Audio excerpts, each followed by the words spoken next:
Hozir Uncle Ben's salati yasaymiz. Uncle Ben's salati yasar için bizga eng birinchi kerak bo'lar 1 istakan kunbag'ish mayi, 1 istakan pisok, yarım litr tomatli pasta.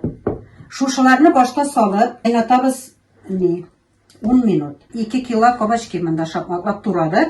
Kabachkini solamiz. Kabachki 10 minut pishadi. Shusha nega? Onları 10 minut pishgandan so'ng kabachki ortidan solamiz keshirini. Onları so'ng keshir pishgandan so'ng solamiz bolg'or birichin.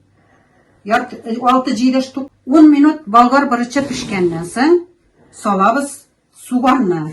Suvan pishadi 10 minut. Bitinisi de birga pishib chiqqach 10 minut pishgandan so'ng solamiz pomidorni. Pomidor da 10 minut pishadi. Har bir orasi sayin 10 minut endi. Bular bitinisi pishib chiqqach, ondan so'ng solamiz 4 qoshiq uksus solib, bitinisini birga solib, yarım soat qaynatamiz. Ana shundan so'ng Uncle Ben's bo'lib chiqadi.